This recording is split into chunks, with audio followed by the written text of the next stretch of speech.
This is an early access review of the Slormancer. In short, if you love Chronicon, you will love this game. The Slormancer, however, even in this very early stage of development, has enough distinguishing features to stand its own ground. Today, let me tell you why you should buy this game already. But first, let me tell you I got a review key. Without asking, it just popped up in my inbox. I was vaguely aware of the game, watched the trailer and thought, sure, I'll check it out. And I'm glad I did. This is a super fun game. The Slormancer, which is a horrible name that even the devs poke fun of, is basically Chronicon for all intents and purposes. It's a top-down pixel art action RPG with WASD controls, otherwise known as twin stick controls. Click to move is an option, by the way, in the settings. You get to choose from 3 classes and basically go ham. Defeat enemies, get loot, upgrade gear, upgrade skills, upgrade passives, and get ridiculously strong, and then scale up endgame to ridiculous numbers to even get more loot, tougher enemies and more experience. It is exactly the same gameplay loop that Chronicon has, and there's nothing wrong with that. I'm already 20 hours in and I'm having so much fun with this title. The whole game starts off easy enough with just one skill and you have to hit everything 3 times with an arcane arrow before it dies. And then 20 hours later you're decked out in epic gear, you've leveled up so many stats, items, Slorm reavers and skills, and the game isn't about killing anymore but about the way you kill. It is about that rhythm in which you move past the enemies, killing them just in time to keep the loot multipliers going. It's about clearing levels and turning it into an art form by keeping up DPS, by carefully planning your moves and what you loot. It is about finding build-defining items and farm enough skill XP to pull off insane builds. It's about increasing the wrath modifiers to the extreme in order to get even more multipliers going, more loot, more challenges, and all of that in this compact early access game. So, what do we have here? Let me explain a bit more of the details. Looking at some options first is pretty bare bones, but honestly, what do you need in a game like this? An option I would like to see is a few font options. I have a bit of a hard time reading the current font. Max resolution supported is 1080p currently. There are a few sliders and such, but not much. At least the game should run on any PC out there. The Slormancer plays well with the controller too, at least the combat part. Navigating menus with the controller is wonky and trying to craft with the controller is a bit of a disaster. Then, about the story. During a cataclysmic event, all villagers are taken from the village and the last hero standing was just poisoned by you, and with no one left, alive at least, you embark on an amusing journey to get back the villagers and to kill the bad guys. To do that, you have a shovel compass, which is exactly that, a shovel and a compass, and the compass points towards the various missing villagers. One by one, you rescue them, unlocking more and more traits, perks, weapons, skills and whatnot. The Slormancer is both epic and hilarious. The characters really don't make a whole lot of sense. The rather linear story makes even less sense, but fortunately the game doesn't take itself seriously. I had a few good laughs during the campaign while interacting with the people in there. But then the actual game, right? What is this game about? What do you do?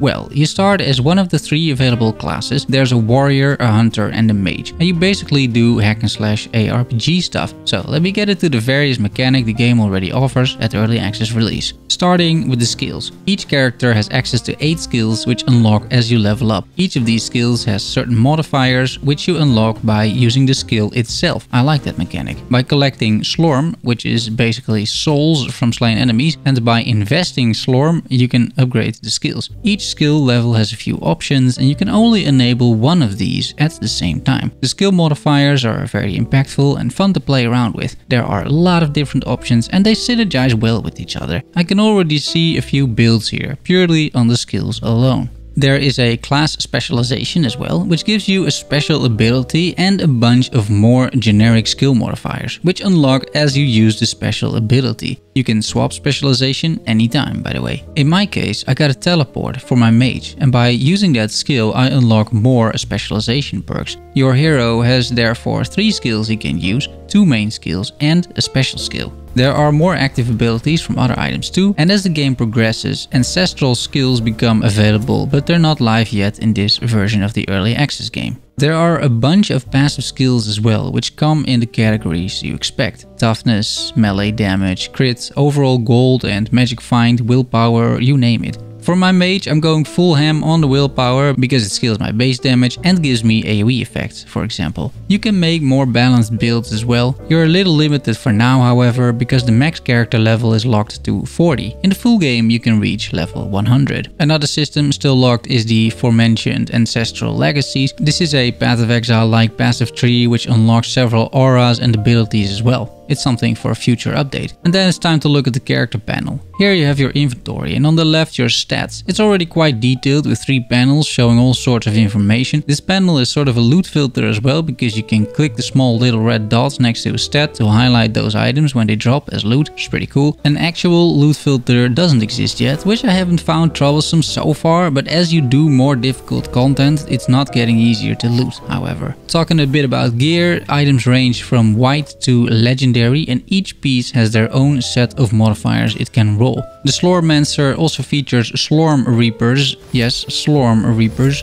These are legendary weapons that you find by closing breaches, and these items have very special effects. There are 30 of them available per class, so 90 in total. This will increase to 360 at launch. These are extremely cool artifacts and they level up as well, getting more powerful over time, and at some point they even transform in some cases, or awaken if you will, into a super powerful version with even more insane abilities. I started out, for example, with this larva staff, which really doesn't do much, and then it turned into a chrysalis staff which even gave me debuffs, but eventually it turned into a butterfly staff, which is a really powerful weapon, and I had to go through some trials and tribulations with the previous versions to get there, but now that I do, I got this super powerful weapon, and I think this is a really cool, interesting mechanic. Slorm Reapers will be an essential part of builds. They come in a lot of different, very interesting versions, and the variety this system offers just by itself is pretty nuts. I'm currently wielding one with just nuts base damage and nothing else. There's one which adds minions that shoot projectiles, there's one that gives a ton of mana regen, and there's one with a goldfish. Finally, closely related to gear, there is crafting, and basically it works exactly like in Chronicon. You can reroll several affixes, you can lock affixes as if you are synthesizing an item, and it's fairly deterministic. The crafting materials all drop from enemies, and I'm planning on just making a tutorial for this. Crafting will be an essential component to getting the game cranked up to max values, however, and it's key in the final gameplay loop. And on that topic, let me explain a bit what you'll be doing after running the campaign for maybe 4 hours or so. Because endgame is already there and it is already addictive. You basically run a bunch of expeditions, which are randomly generated maps where your task is to close as many breaches as possible. You walk over them, a bunch of enemies spawn, you kill them, rinse and repeat. And on a side note here, the enemy variety is not great yet. I think there are maybe 6 or 7 enemies and that's it for now.